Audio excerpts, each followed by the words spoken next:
चीन में फैले नए वायरस ने दुनिया की टेंशन बढ़ा दी है, जिसे लेकर भारत सरकार भी एक्शन मोड में आ गई है। मीडिया रिपोर्ट्स के मुताबिक केंद्रीय स्वास्थ्य मंत्रालय के तहत national centre for disease control देश में सांस संबंधी लक्षणों और इन्फ्लुएंजा के मामलों की बारीकी से निगरानी कर रहा है और अंतर्राष्ट्रीय एजेंसियों के संपर्क में है। ऐसे में चलिए जानते हैं कि चीन में फैल रहा ये वायरस क्या है, इसके लक्षण क्या है, ये कितना खतरनाक है और इससे कितना ज्यादा सावधान रहने की जरूरत है। नमस्कार, न्यूज नेशन देख रहे हैं आप और मैं हूं आपके साथ अदिति शाह। चीन में फैल रहे इस वायरस का नाम ह्यूमन मेटान्यूमो वायरस यानी HMPV है, जो एक RNA वायरस है। वायरस से संक्रमित होने पर मरीजों में सर्दी और कोविड-19 जैसे लक्षण दिखाई देते हैं। इसका सबसे ज्यादा असर छोटे बच्चों पर देखा जा रहा है। इसमें 2 साल से कम उम्र के बच्चे सबसे ज्यादा प्रभावित हैं। HMPV वायरस की पहचान पहली बार 2001 में हुई थी। एक डच शोधकर्ता ने सांस की बीमारी से जूझ रहे बच्चों के सैंपल में इस वायरस का पता लगाया था। हालांकि यह वायरस पिछले 6 दशकों से मौजूद है। यह वायरस सभी तरह के मौसम में, वातावरण में मौजूद होता है, लेकिन इसके सबसे ज्यादा फैलने का खतरा सर्दियों में होता है। इस वायरस का संक्रमण काल 3 से 5 दिनों का होता है। HMPV वायरस के लक्षण। चीन के रोग नियंत्रण एवं रोकथाम केंद्र यानी CDC के मुताबिक इसके लक्षणों में खांसी, बुखार, नाक का बंद होना और गले में खराश शामिल है। मतलब इसके लक्षण कोरोना जैसे ही हैं। HMPV के अलावा इन्फ्लुएंजा A, माइक्रोप्लाज्मा निमोनिया और कोविड-19 के केस भी सामने आ रहे हैं। इसके मरीजों की संख्या लगातार बढ़ी है। HMPV वायरस कितना खतरनाक।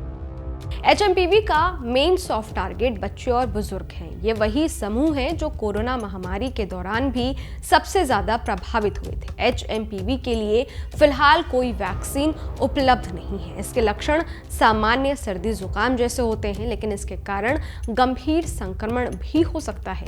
14 साल से कम उम्र के बच्चों में इसके मामलों की संख्या बढ़ रही है, जिससे चीन के स्वास्थ्य अधिकारी चिंतित हैं। वायरस के बढ़ते प्रकोप को देखते हुए स्वास्थ्य अधिकारियों ने लोगों को मास्क पहनने, भीड़-भाड़ वाली जगहों से बचने और बार-बार हाथों को सैनिटाइज करने की सलाह दी है। सोशल मीडिया पर किए गए एक पोस्ट में मरीजों की फोटो पोस्ट करते हुए ये दावा किया गया है कि चीन ने वायरस के फैलने के बाद कई जगहों पर इमरजेंसी घोषित कर दी है। दावे के मुताबिक हॉस्पिटल और शमशान घाटों में भीड़ बढ़ रही है। हालांकि चीन की तरफ से ऐसी कोई जानकारी साझा नहीं की गई है। द स्टार की रिपोर्ट के मुताबिक CDC ने पहले से अस्थमा और क्रॉनिक ऑब्स्ट्रक्टिव पल्मोनरी जैसे बीमारियों से जूझ रहे मरीजों में संक्रमण का खतरा ज्यादा होने की बात कही है। खांसने और छींकने से वायरस के फैलने का खतरा अधिक है। वायरस का असर ज्यादा होने पर इससे ब्रोंकाइटिस और निमोनिया भी हो सकता है। राउटर्स के मुताबिक चीन इससे निपटने के लिए एक निगरानी सिस्टम की टेस्टिंग भी करा रहा है। क्या भारत को डरने की जरूरत है? चीन में HMPV के कारण होने वाली बीमारी में वृद्धि की खबरों के बीच स्वास्थ्य मंत्रालय ने कहा है कि सरकार घटनाक्रम पर नजर रख रही है। फिलहाल वायरस के संक्रमण की रफ्तार में कोई वृद्धि नहीं देखी गई है। उन्होंने कहा है कि HMPV किसी भी अन्य वायरस की तरह है जो सामान्य सर्दी का कारण बनता है और बहुत बूढ़े और बहुत युवाओं में ये फ्लू जैसे लक्षण पैदा कर सकता है। उन्होंने कहा है कि अगर मामलों में बढ़ोतरी होती है तो देश स्थिति से निपटने के लिए तैयार है। स्वास्थ्य मंत्रालय की ओर से कहा गया है कि किसी भी स्थिति में सर्दियों के दौरान सांस के जरिए फैलने वाली वायरस संक्रमण का प्रकोप बढ़ जाता है, जिसके लिए हमारे अस्पताल आमतौर पर आवश्यक आपूर्ति और आवश्यक बिस्तरों के साथ तैयार रहते हैं। कोविड-19 का पहला मामला 2019 में चीन के वुहान शहर में मिला था। तब इसे एक रहस्यमयी निमोनिया समझा गया था। यह SARS-CoV-2 वायरस से फैला था। इसके बाद यह वायरस दुनिया में तेजी से फैला। 30 जनवरी 2020 को WHO यानी वर्ल्ड हेल्थ ऑर्गेनाइजेशन ने इसे ग्लोबल पेंडेमिक यानी कि वैश्विक आपदा घोषित किया था।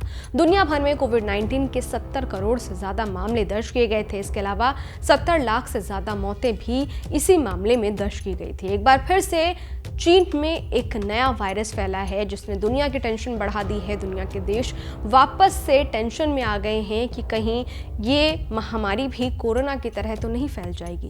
खैर, इस वीडियो पर आपकी क्या राय है? ये वीडियो आपको कैसा लगा कमेंट बॉक्स में जरूर बताइएगा। बाकी देश और दुनिया की तमाम खबरों के लिए देखते रहिए न्यूज नेशन, मेरे यानी अदिति शाह के साथ। शुक्रिया। न्यूज नेशन अब व्हाट्सएप पर खबरों की ताजा अपडेट के लिए न्यूज नेशन के इस क्यूआर कोड को स्कैन करें